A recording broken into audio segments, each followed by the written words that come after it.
When two guards tried to move a black Marine from his son's graduation, no one expected 6 Navy SEALs to rise from the crowd and silence the entire room without saying a word. But long before that moment, Grant Johnson had already fought battles most people couldn't imagine. He wasn't the kind of man who sought attention. His quiet strength came from years of service, from deserts where the sun burned red and the nights froze hard, from missions where survival depended on more than orders. It depended on trust. And today, that same stillness followed him to a high school gym in a small Texas town. The early summer heat shimmered off the red brick walls of Elmridge High, where banners fluttered and families gathered with signs and flowers. Cars filled every corner of the parking lot. A grandmother steadied herself with a walker. Children chased one another near the bleachers. A father adjusted his tie while holding a bouquet. It was a day for joy, pride, and closure. Grant eased his Dodge Charger into a tight space near the chain-link fence. The drive had taken 8 hours from Temple, but he'd made it without complaint. He always kept his promises, and this one mattered most. His son, Dylan, was graduating today. When Grant stepped out, the sun caught the edges of his deep blue Marine uniform. His boots were polished to a mirror shine, not for vanity, but for reverence. Every crease, every line was measured. The man beneath that uniform had spent a lifetime earning it. He closed the car door and paused, looking through the glass for something. From the glove compartment, he retrieved a worn photograph, a woman smiling, cradling a baby wrapped in a blanket. His late wife, Angela, and their newborn son, Dylan. The photo was faded, its corners bent from being carried too many times through too many deployments. He slipped it into the inside pocket of his coat and whispered, "I promised you I wouldn't miss it." The walk from the parking lot to the gym was slow, deliberate. His spine straight, chin up, gaze steady.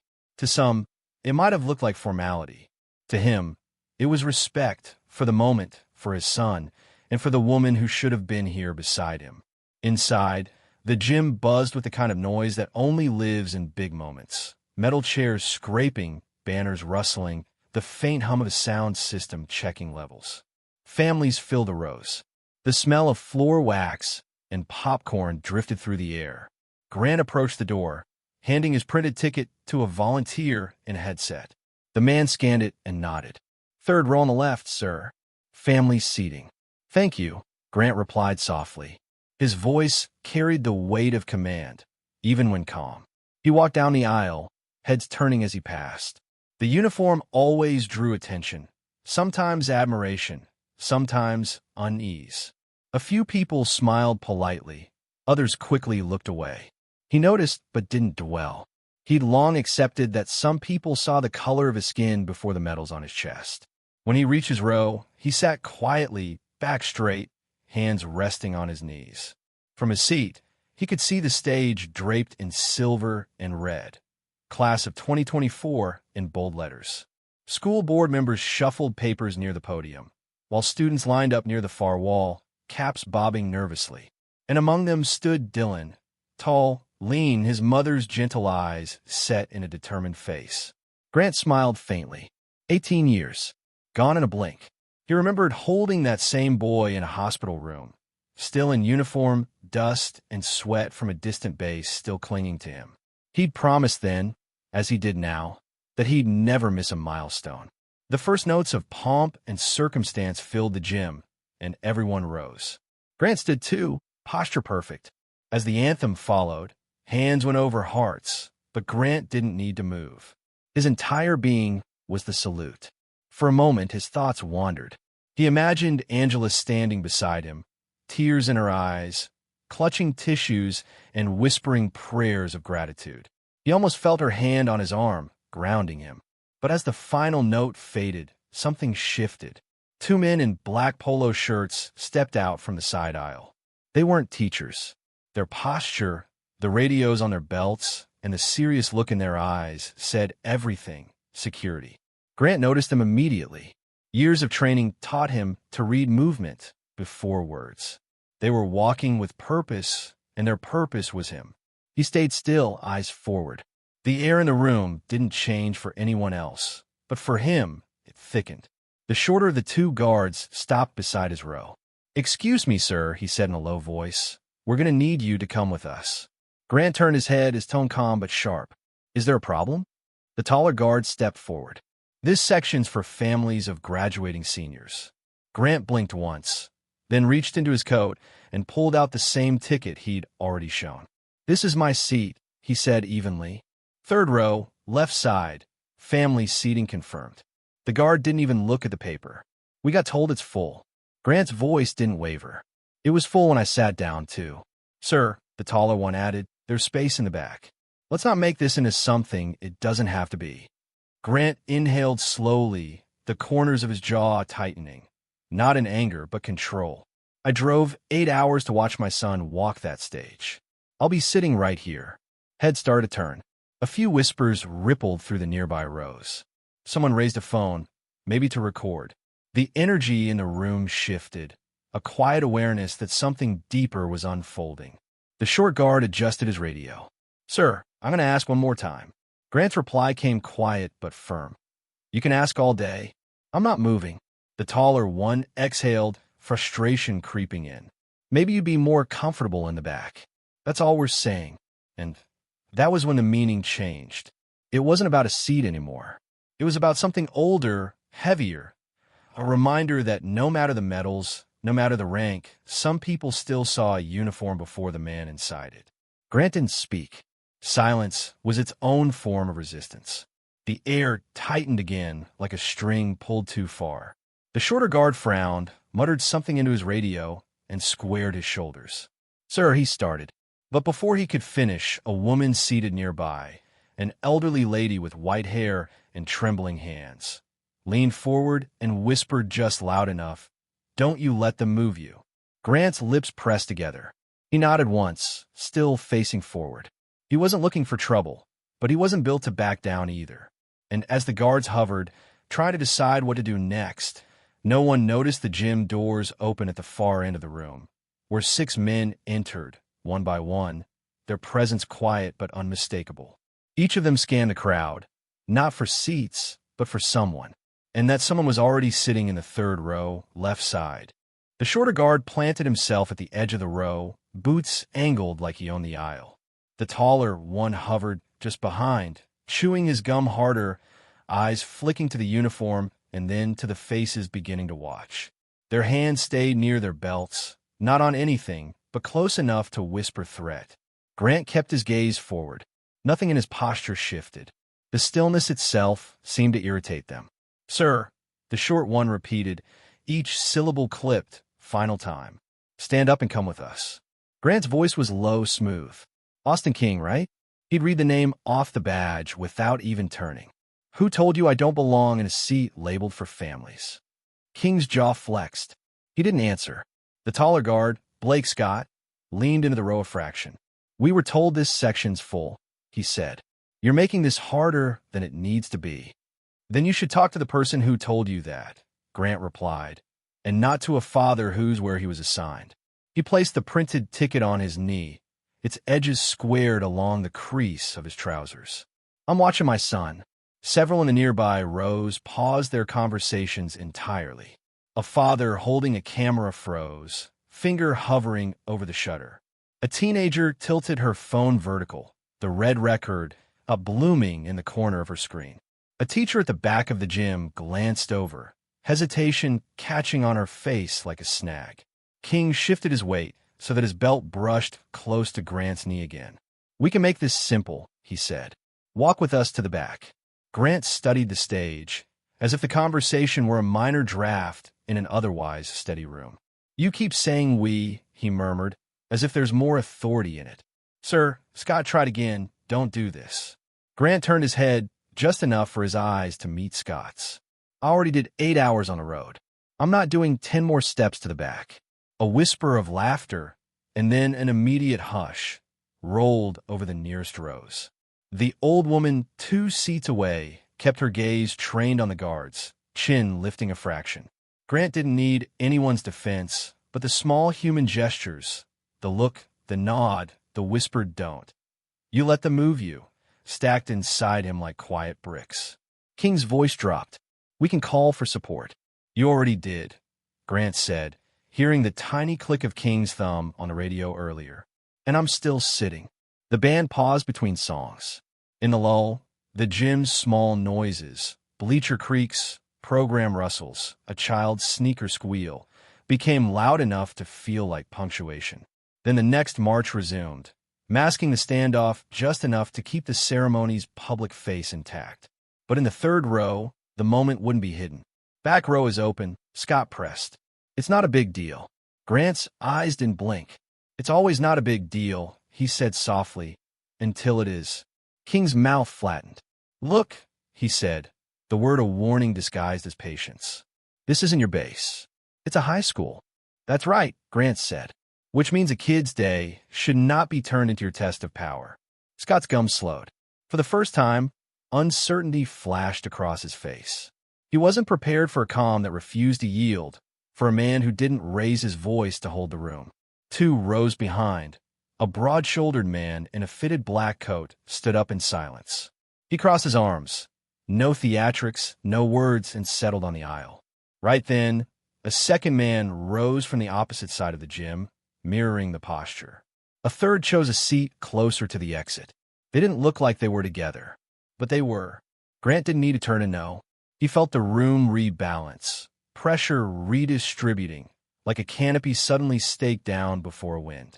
The men filtered into sight lines around the gym, each presence a quiet anchor. King noticed the movement, and more than the movement, the steadiness. His hand drifted toward the radio again, but he didn't press it this time. Sir, he said, if you won't cooperate, we can escalate. With who? Grant asked. The principal? Call her. The word principal seemed to offer the guard a path that didn't run straight into a wall. Scott glanced toward the stage. A school official was already watching, nervous hands under a clipboard. But King's pride had found a different road. He took half a step closer, lowering his voice the way people do when they want control to feel intimate. You think the uniform changes where you sit? He said. It slipped out before he could leash it. You're not better than everyone here. The sentence thudded in the air. Several heads turned fully now. A dad with a tie halfway, loosened, stopped mid-step. The teacher at the back took a step toward a walkie-talkie and froze again, caught between policy and the eyes of a community. Grant's shoulders didn't rise. He didn't even appear to breathe. My son is graduating, he said. That's what matters. Scott's jaw worked on the gum. Let's just... No, King interrupted, sharper now, and for the first time his hand dropped to the front of his belt. Not a weapon. There wasn't one, but close enough to carry a message. The kind of message that says, I can make this physical if you push me 1 inch more. Grant moved only enough to turn his face fully. The room's noise felt muted, as if a blanket had been thrown over the speakers. On the far side of the gym, one of the men in the black coat uncrossed his arms and stepped into the aisle, unhurried, composed, a presence rather than a performance. Before he spoke, the space around them seemed to lean in. Is there a reason this man is being bothered? He asked, voice calm, not loud, but landing with the kind of weight that makes conversation stop mid-syllable. King straightened, surprised by the tone more than the question. Sir, this is security business. Please take your seat. The man didn't blink. He took one measured step closer. The question wasn't for the room, he said. It was for you. Grant finally turned his head and met the man's eyes. Wyatt Taylor. The name didn't need saying. A scar under the beard, a posture that understood physics under fire. Confirmation enough. Wyatt's gaze flicked to Grant for a fraction, then returned to the guards. We've got this under control, Scott said, but it sounded unconvincing, as if he heard his own doubt. A second man, seated along the bleachers on the right, Owen Harris, stood without looking at anyone but the row where Grant sat. A third, Mason Davis, paused near the back aisle, hands loose at his sides, attention narrowed. 2 more, Eli Walker and Logan White, took positions on opposite corners of the gym with the casual readiness of men who didn't need to prove a thing. Hunter Clark settled last, near the far exit. Together they formed no pattern and every pattern. Wyatt didn't raise his voice. Here's what's going to happen, he said. You're going to step back from this man and let him enjoy his son's graduation. King's cheeks colored. You don't tell me how to do my job. Wyatt's eyes didn't change. You already told on yourself. From the lineup of students, a young man in a black robe with red and white cords tried to see over shoulders, not yet understanding, but feeling the gravity. His lips pressed together, then eased. He forced his eyes to the stage, but they kept drifting to the third row, left side. A school board member leaned toward the principal and murmured urgently. The principal nodded, then motioned to an assistant principal who began weaving down the bleachers, face set, phone in hand, eyes on security. The ceremony, stubbornly, kept moving. Names, applause, names, but the rhythm faltered as attention bled toward the center of the gym. "Sir," Scott tried again, this time addressing Grant with a note of pleading that hadn't been there before. "We're asking nicely." "And I answered," Grant said. "I'm staying." King's hand hovered near his belt again. It was a half step and a half inch, but to anyone trained, it was miles. The nearby rows tightened, the way a sail tightens just before the gust hits. Wyatt shifted 1 foot into the aisle and leveled his voice, so only the radius that mattered could hear it. "Touch him," he said, "and you'll answer to me." King's head snapped toward Wyatt. "Who are you?" Wyatt took another step, small, deliberate. "The man standing between you and a mistake you don't want to make." The assistant principal was 10 rows away now, phone at her hip, authority finding its legs. The 6 men had not spoken to each other, but the room understood they were speaking nonetheless. Their stillness made a shape around Grant that no badge could walk through without noticing the difference between power and presence.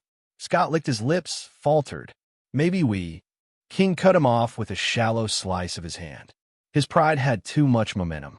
His palm drifted closer to his belt, the gesture as old as insecurity and as loud as it needed to be. Grant's eyes slid to the edge of that movement, and the old woman's breath caught in her chest. The gym sound thinned to a thread. Wyatt's shoulders squared. The principal stepped into the aisle, mouth opening to speak, and King's fingers began to curl. Wyatt didn't wait for the hand to rise any higher. He stepped forward, one pace calm, no rush, and the word he spoke was quieter than a whisper, yet it carried through the entire gym. "Don't." The air snapped tight. Every whisper, every shuffle, every camera click stopped cold. Even the music faltered as the band stumbled over a note. King froze mid-motion, his hand hanging awkwardly near his belt. The authority that had carried him for the past minute drained from his face. Wyatt's gaze was locked on him, cold, unwavering. It wasn't the glare of a man trying to win a fight. It was the stare of someone who'd already survived worse. "Step back," Wyatt said evenly. King hesitated. His throat bobbed once, twice. Then, slowly, he took 1 step backward. From the corner of the room, another of the men, Mason Davis, rose to his full height. He didn't move toward them, didn't even speak. He simply stood. Then Owen Harris, on the opposite bleachers, followed. Then Eli Walker, Logan White, and Hunter Clark, each one rising at staggered intervals, every motion deliberate and silent. The room shifted in awareness. 1,000 pairs of eyes moved between the 6 strangers now standing across the gym, their faces carved with calm. For a moment, nobody understood what was happening. Then Grant Johnson looked up from his seat, his face composed, eyes steady on Wyatt. The faintest nod passed between them, a signal older than any salute. The guards didn't know what to make of it. They didn't realize that these were not random men. They were Navy SEALs. Brothers forged in a place where silence meant survival. Wyatt's tone never rose. "You're outnumbered, son," he said to King quietly, "and not by muscle, by purpose. You don't belong in this fight." Scott, the taller guard, shifted uneasily. His gum had gone still. "Let's just back off," he murmured. But King couldn't. His pride had latched onto the moment like a hook. "You can't just—" "You already did enough," Wyatt interrupted, still not raising his voice. "Now take that step, or you'll regret what comes next." The principal appeared beside them then, her heels clicking too fast on the gym floor. "Gentlemen," she said breathlessly, "is there a problem?" King opened his mouth, but Wyatt cut him off. There was. "It's over now." She looked between them, her face pale, then turned sharply to the guards. "You're dismissed." Now, for a heartbeat, King didn't move. Then, sensing the weight of 6 pairs of eyes fixed on him, and one Marine who hadn't flinched once, he turned and walked briskly toward the side exit. Scott followed, his shoulders slumped, his gum finally gone. The tension didn't evaporate immediately. It hung there like smoke, thick and visible, refusing to fade. Wyatt held his ground for another long second, ensuring the guards had actually gone, then turned to Grant. The older Marine's eyes lifted, steady as stone. "You good?" Wyatt asked softly. Grant nodded once. "Always." Wyatt's jaw flexed, and for a moment something unspoken passed between them, a lifetime condensed into one look.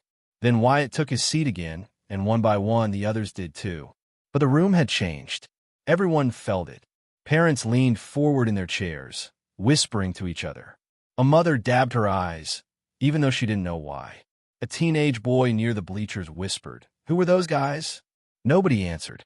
On stage, the school principal straightened her papers, trying to steady her voice as she returned to the microphone. "Congratulations to the class of 2024, she said, forcing a smile. "Let's continue our celebration." But the ceremony's rhythm had shifted forever. Grant sat quietly again, hands folded, gaze back on the stage. Yet deep inside, something had awakened, a flood of memories, colors, and echoes he'd buried long ago. He was no longer in that gym. He was back in Kandahar, 15 years earlier. The sun had been brutal that day, crashing down on the valley like fire. The sand shimmered under the heat, and the air tasted like metal.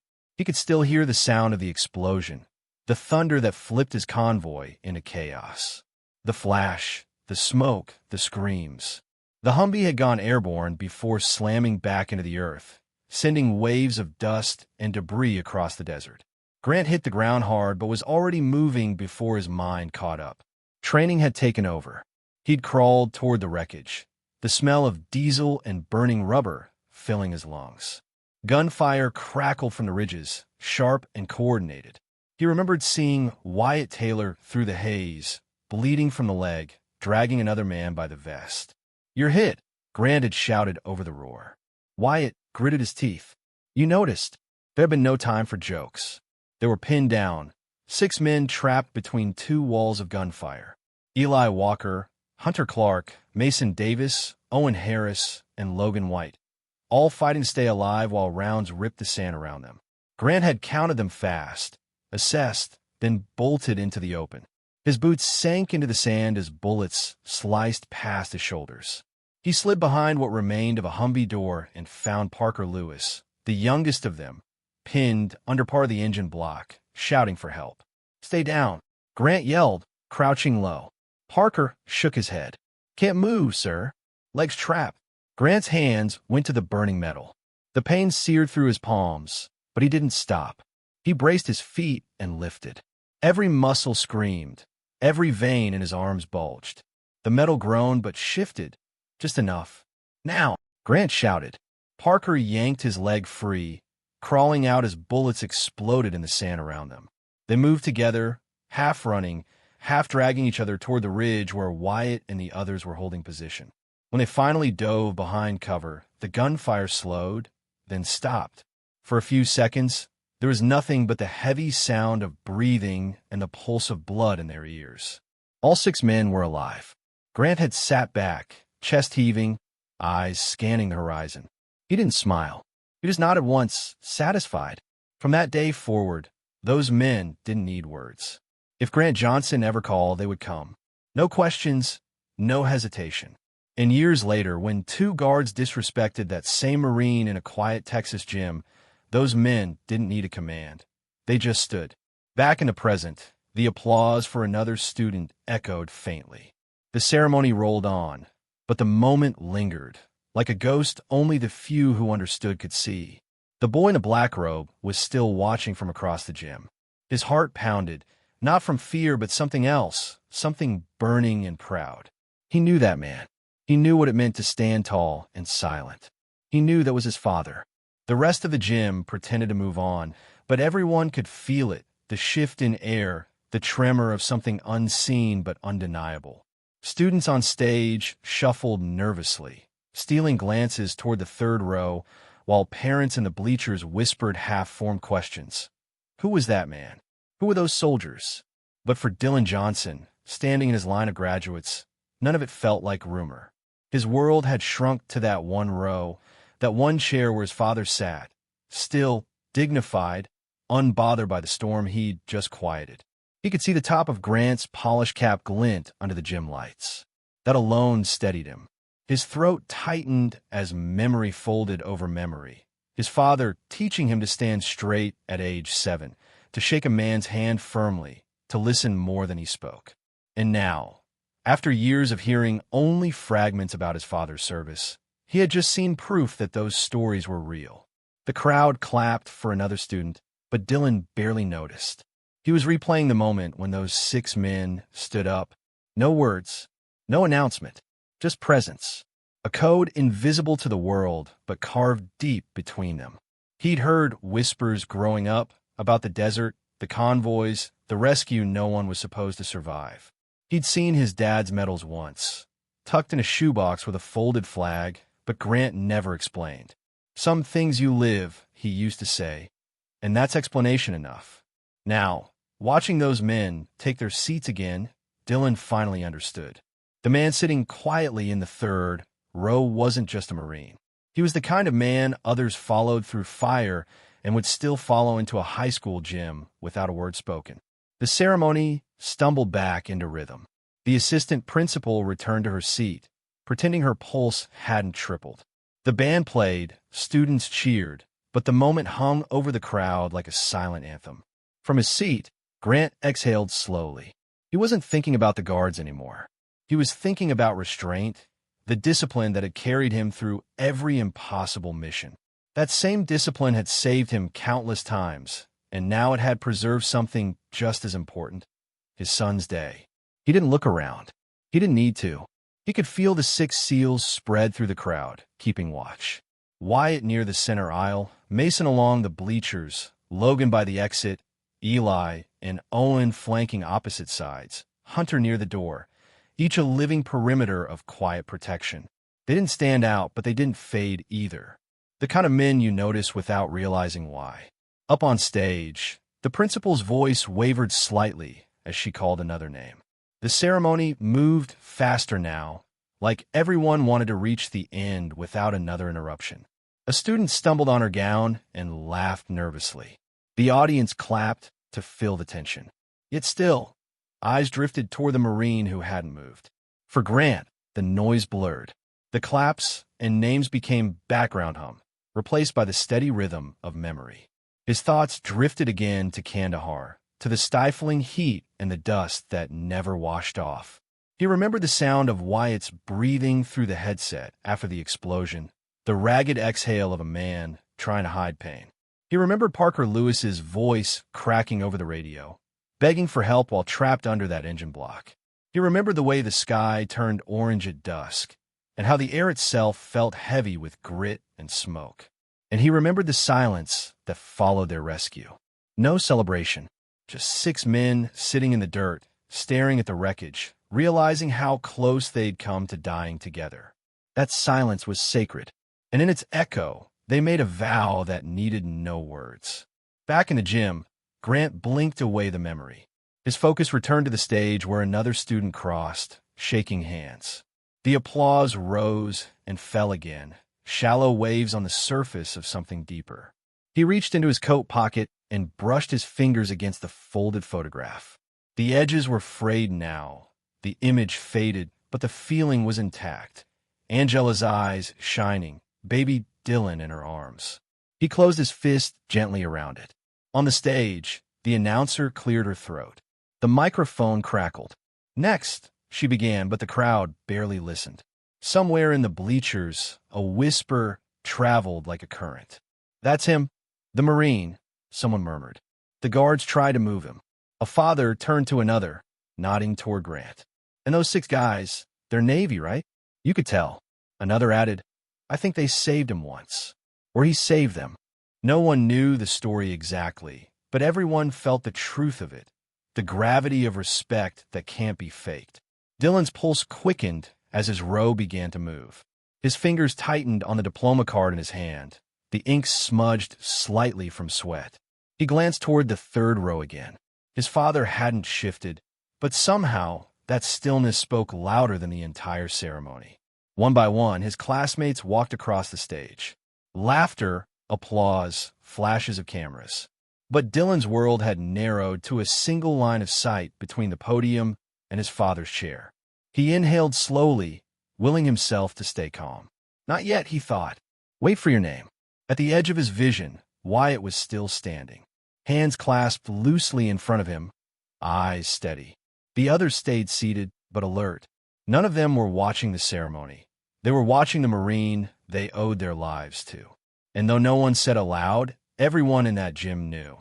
If anyone else approached Grant Johnson again, 6 men would rise once more. Across the aisle, the principal glanced toward the stage crew, signaling for the next group of names. The microphone squealed softly. Dylan Johnson, she called. The name hung for a breath before the gym erupted. But that moment, those few seconds between silence and applause, carried more weight than the cheering that followed. It was the sound of recognition. Dylan started forward, his heart pounding, each step heavier than the last. The world blurred around him. The blinding stage lights, the roar of the crowd, the flashes from phones. All he saw was the third row, his father rising slowly, not with a salute, but with a quiet smile. For the first time that night, Grant stood. Wyatt and the other SEALs rose with him, their applause measured, powerful, perfectly synchronized. 6 hands clapping in rhythm. Not loud, not showy, but with the weight of memory behind every beat. The crowd followed instinctively. People stood, clapping harder, not knowing why. Some parents had tears in their eyes. Others simply felt something noble move through them, something ancient and wordless. And as Dylan crossed the stage to take his diploma, his father's gaze met his, steady as a compass. That was the moment Dylan understood. Strength isn't in shouting louder. It's in standing firm when everyone else stays seated. He walked across the stage, each step deliberate, heart full, pride unhidden. But neither of them knew. The moment after he stepped off that stage would hold the most powerful silence of all. The applause still echoed when Dylan stepped off the stage, but for him, the noise barely registered. His vision blurred from the tears he refused to let fall. Every part of that walk had felt heavier than he expected, not because of nerves, but because he understood now what that moment meant. He clutched his diploma against his chest, looking out into the crowd. His father hadn't sat back down. Grant Johnson stood tall among the seated rows, his posture calm, his face unreadable. Around him, the 6 SEALs remained standing too, their presence a wall of silent honor. Dylan didn't wave. He didn't need to. That nod between them, a single, steady exchange, was more powerful than anything words could have offered. The principal, realizing the gravity of what had just happened, paused before announcing the next name. The microphone picked up her quick breath, then the tremor in her voice. Congratulations, Dylan Johnson. The applause grew louder, not chaotic, but deliberate, respectful. Some people stood again, clapping like they were saluting both son and father at once. And yet, even in that wave of recognition, Grant stayed composed. His hands came together slowly, firmly once, twice. No smile, no show, just presence. The ceremony resumed, but the gym was different now. The tension had broken into reverence. Conversations were quieter. Parents looked at their own children differently. The guards who'd once stood by the door were gone, their absence almost invisible beneath the weight of what had replaced it. Respect. Up on the stage, Dylan moved toward his seat, but his mind wasn't there. He could still hear Wyatt's voice echoing in his father's defense, still see those 6 men rise in unison without hesitation. His pulse had barely settled, but his heart carried a new rhythm, a kind of pride that came from legacy, not medals. A small smile tugged at his lips as he sat down again. His classmates whispered around him, some curious, some wide-eyed. "Who was that Marine?" one asked. "My dad," Dylan said simply, and the words filled him like sunlight. At the back of the gym, Wyatt Taylor leaned forward, elbows on his knees. He wasn't watching the ceremony anymore. He was watching the man he once followed into war, a man who had just proven, once again, that true power doesn't need a shout. And as the last few students crossed the stage, Wyatt's mind drifted to Kandahar, to that day when everything had nearly ended. He saw it again, the explosion, the sandstorm of chaos, the Humvee torn apart. The smoke was so thick it tasted like metal. 6 of them had been pinned down, cut off, bleeding, desperate. But through it all, one voice had kept them alive. Grant Johnson's. Stay low. Count to 3. Move. It wasn't barked, it was breathed. Calm. Controlled. The kind of command that makes chaos obey. Wyatt remembered how Grant had dragged him across the sand when his leg gave out. He remembered the bullets hissing past, the air alive with death. He remembered looking up at Grant, seeing the grit on his face, the burns on his hands, the blood on his sleeve, and realizing that leadership wasn't about rank or medals. It was about sacrifice. And that day, one man's courage had kept 6 others breathing. When the medevac finally arrived, Grant refused to board first. He made sure every man was lifted out before him. Wyatt had argued, shouting through the rotor wash. "Gunny, get in." Grant had just smiled. "I'll catch the next ride." That was 15 years ago. And now, sitting in a high school gym under soft fluorescent lights, Wyatt felt the same current in his chest, the same silent vow. If Grant Johnson stood, I'd stand too. He glanced across the gym. The other SEALs were still alert, scanning the crowd without looking like they were. Eli whispered something to Logan, who nodded once. Mason rubbed his knuckles absently against his palm. Hunter kept his arms folded, his eyes never leaving Grant. It wasn't coordination, it was instinct. They didn't need orders anymore. Back on the floor, Grant adjusted his cuffs and sat again. His eyes returned to the stage where the final few students were crossing. But inside, his thoughts had drifted to the son who now stood taller, prouder, more centered than ever before. He thought of Angela again. Her laughter, her patience, the way she'd always said Dylan had her eyes. She would have been in tears by now, fussing over photos and hugging every teacher. He could almost hear her voice. "You better smile in at least one picture, Grant." His hand brushed over the photograph in his pocket. He made it. He whispered under his breath. He really made it. A few minutes later, the last name was called. The students tossed their caps, laughter exploding through the gym like fireworks. Balloons dropped from the rafters. The band struck a triumphant chord.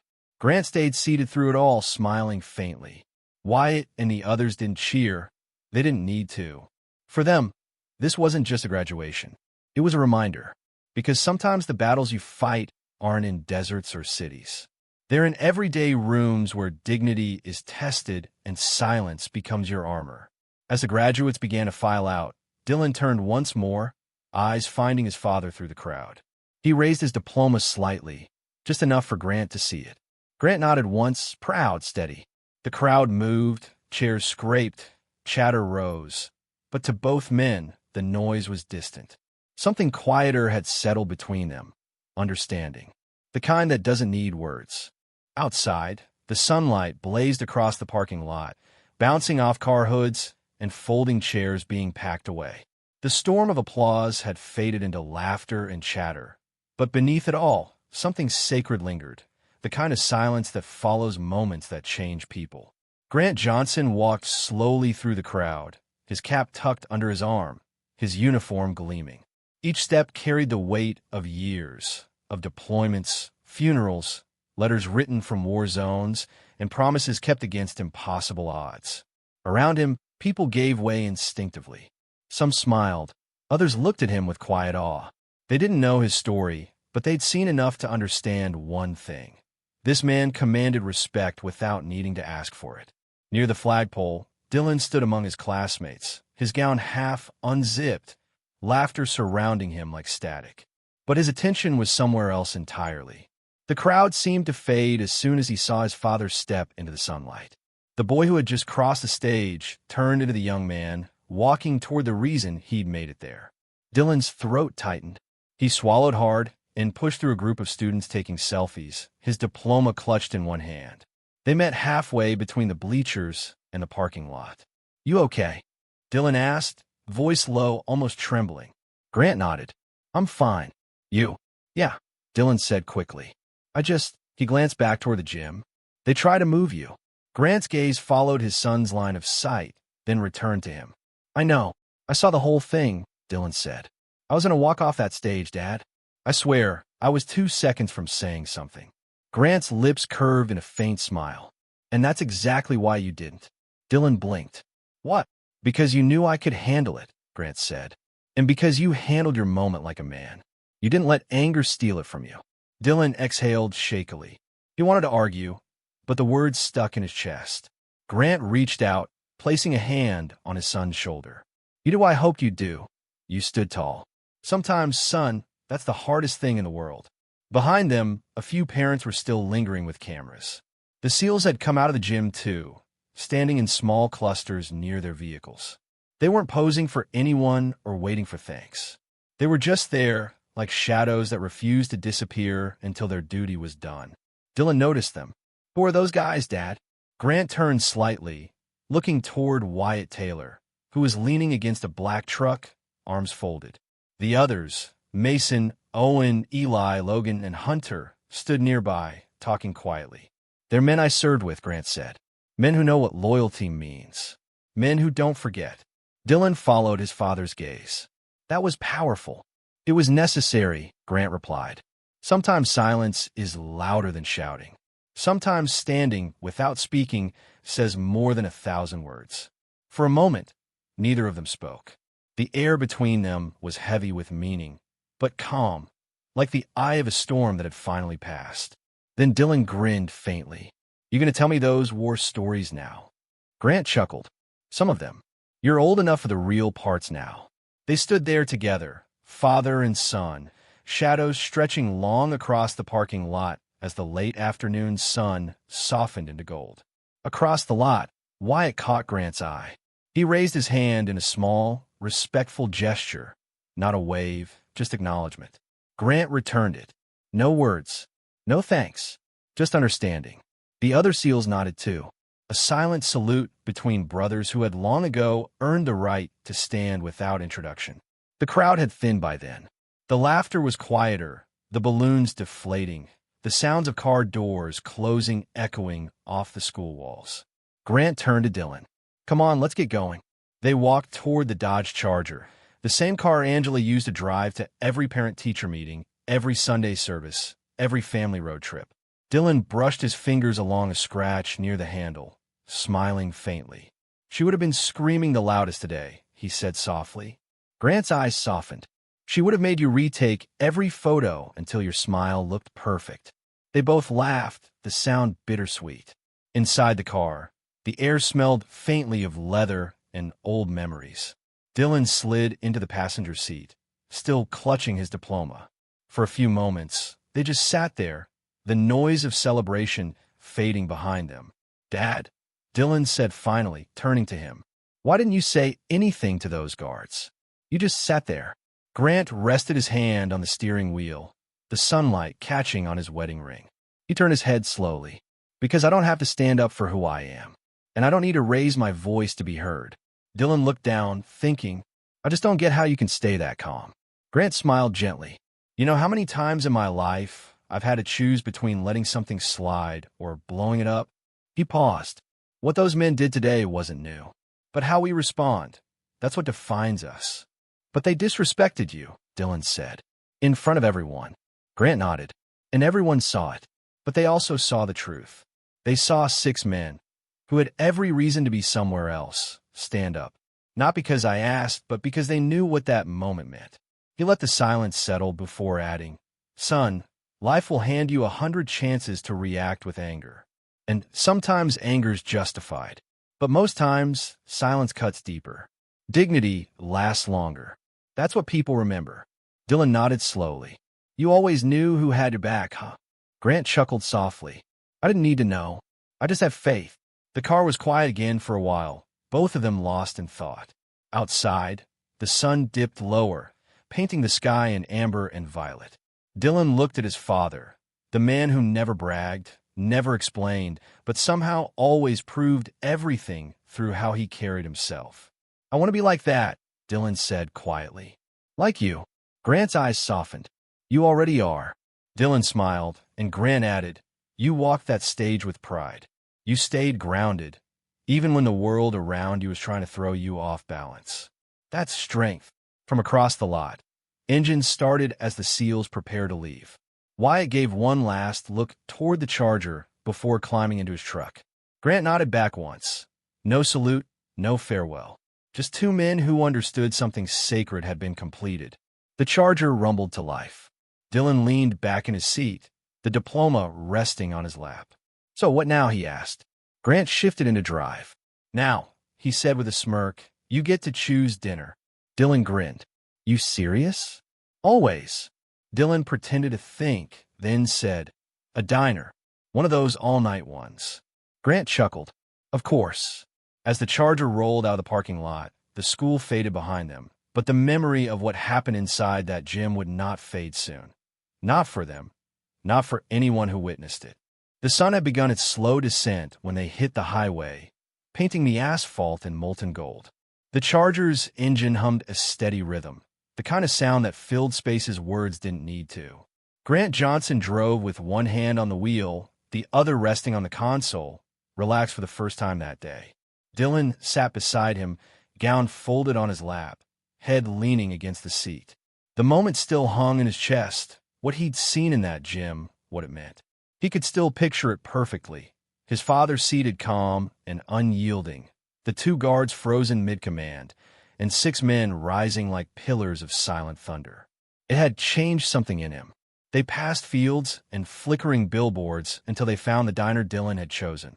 A squat roadside place with a neon sign that buzzed faintly against the twilight. Grant parked, the engine quieting to a sigh. Inside, the air smelled like coffee, bacon grease, and late-night stories. A waitress in a faded apron waved them toward a booth by the window. They sat across from each other, the silence between them easy now. Dylan fidgeted with the laminated menu before setting it down. "You know," he said, "I think that was the first time I've seen people scared of you." Grant looked up, a trace of amusement flickering in his eyes. "They weren't scared of me," he said. "They were scared of what I represented. Calm when they expected chaos." Dylan frowned. "You mean strength?" Grant shook his head. "No. Strength they can handle. Dignity confuses people." The words settled heavy and true. The waitress came by, refilled their water glasses, and left without interrupting. Outside, a truck passed, headlights sweeping through the diner windows like slow-moving searchlights. Grant leaned back, eyes distant. "Your mother used to say I was too quiet for my own good," he said, smiling faintly. "She'd say, 'You'll never win an argument by sitting there.' And I'd tell her, 'You'd be surprised what silence can win.'" Dylan smiled, imagining his mother, hearing her laughter echo faintly in his mind. Grant continued, voice low but sure. "There's power in choosing when to speak. The guards wanted me angry. They wanted noise, something they could control. But when you stay composed, when you refuse to play their game, you take their power without lifting a finger." Dylan nodded slowly. "That's what Wyatt and the others did, huh? They didn't have to shout. Just stood there." Grant's gaze softened. "Exactly. They stood because they understood the kind of battles that don't need weapons. That's loyalty. That's honor. They didn't come to defend my pride. They came to remind the world that decency still stands for something." He reached into his jacket and pulled out the folded photograph again. The edges were even more worn now. He placed it on the table between them. Angela's smile still glowed faintly beneath the crease, the baby in her arms a snapshot of beginnings. "I carried this through Kandahar," Grant said quietly. "Through losing her. Through everything. It doesn't give me strength. It reminds me of what's worth protecting." Dylan looked at the photo, his chest tightening. "You always talk like the world's still at war." Grant's eyes met his. "Because it is, son. Just not always the kind you fight with bullets. Sometimes it's fought in boardrooms, classrooms, on sidewalks. Everywhere someone's dignity is challenged. And when that happens, you stand." Dylan swallowed hard, his throat thick. "You think I can be that kind of man?" Grant reached across the table, his hand steady on his son's wrist. You already are. You just proved it today. Dylan exhaled, the weight of the day settling into understanding. Outside, the light dimmed into evening. A soft rain began to fall, the drops tapping gently against the glass. The sound was rhythmic, steady, almost like a heartbeat. Grant glanced out the window. Funny thing about storms, he said. They make people run for cover. But Marines, we just wait it out. We know every storm ends, and what's left afterward is the test of who stood their ground. Dylan smiled, watching the rain blur the neon sign outside. I think I get it now, he said. You didn't stay seated because you couldn't stand. You stayed seated because you already had. Grant chuckled, shaking his head. You're catching on faster than I did. They lingered in the booth long after their plates were cleared. Father and son, 2 generations bound by the same quiet strength. When they finally left, the rain had stopped. The night air smelled like wet pavement and freedom. Grant stood beside the car for a moment, looking up at the sky. The clouds were breaking apart, stars beginning to show. Dylan followed his gaze. What are you thinking? He asked. Grant smiled faintly. That your mother would have made us stop for pie. They both laughed, the sound echoing into the stillness. As they drove off, the lights of the diner faded behind them, replaced by the open road ahead. The hum of the tires was steady, the silence between them full, not empty. Dylan turned slightly, his voice quiet but sure. You know, Dad, I think I finally understand what strength looks like. Grant looked over briefly, the corners of his mouth lifting. And what's that? It's when you don't need the world to clap for you to know you did right. Grant nodded once, his eyes glinting in the dashboard light. That's my boy. They drove on into the night, headlights cutting through the dark, carrying them home, not just from ceremony, but from a lesson neither would ever forget. Because that day wasn't about uniforms or medals. It was about dignity, about restraint, about knowing who you are, even when the world tries to test it. Some people shout to be seen. Others sit in silence and are never forgotten. Drop a comment below and let us know where you're watching from. If you enjoyed today's story, smash that like button, subscribe, and ring the notification bell so you never miss another pulse-pounding, cinematic tale just like this one. Here's a quick question for you. When faced with disrespect, do you believe silence is the stronger answer, or should a person always speak out? Share your thoughts below, and let's talk about what real strength means to you.